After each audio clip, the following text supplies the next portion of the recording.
And so when this article came out, it was in one of the English newspapers that we had on the bus. And somebody went, "Oh, Tez, have you seen what Xavi said about you?" Show me this. I was like, brilliant.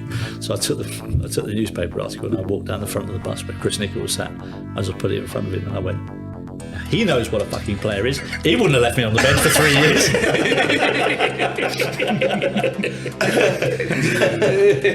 I have always had respect for my managers, apart from one who I thought we bought the twat, told him to fuck off.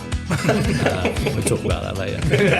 Which was interesting actually, because growing up, this bloke was my hero, and there I am on the training ground telling him to fuck off. I was like, this is such a weird life I'm leading here. What's going on? Never meet your heroes, but never tell them to fuck off either.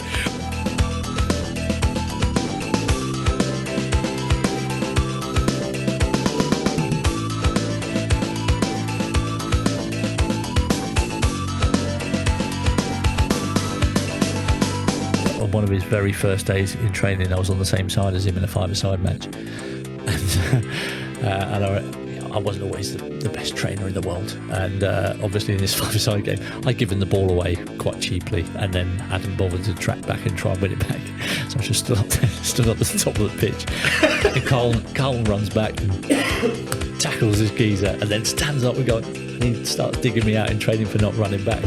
And I just looked at him and I went, "Carl, you haven't been here very long, have you?" I said, "What happens here is the players that can play, they play, and your job is to go and fetch the ball and give it to me."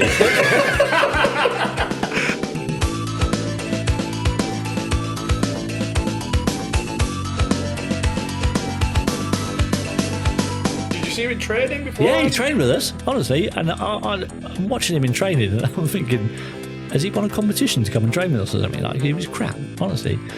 You know, players know when a player can play. Yeah. And I'm watching him and going, he's not a player. Not a player.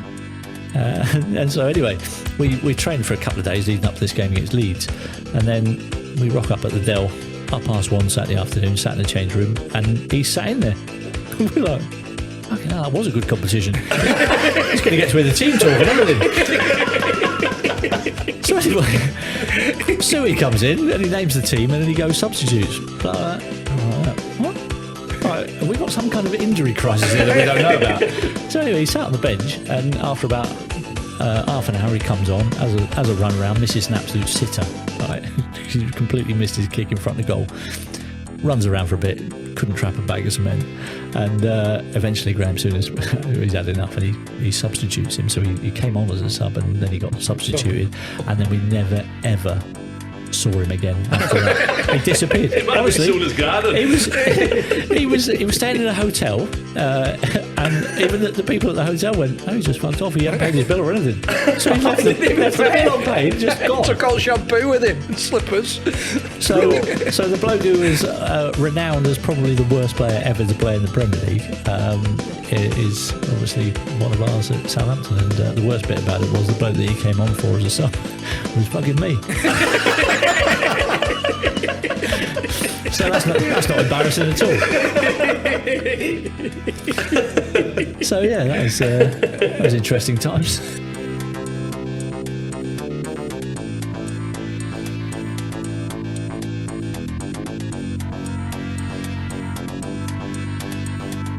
And he comes to sit next to me. He went, "Look," he said, "I've just had to give a massive bollocking to Dave Besom, Ian Dowie, Jim Magilton."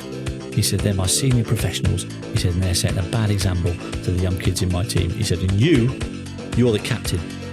He said, "But the way you're playing," he said, "you can do whatever you want to get yourself to bed." Now that is man management for you. Let me tell you, I got 30 goals that season. He knew what he was doing.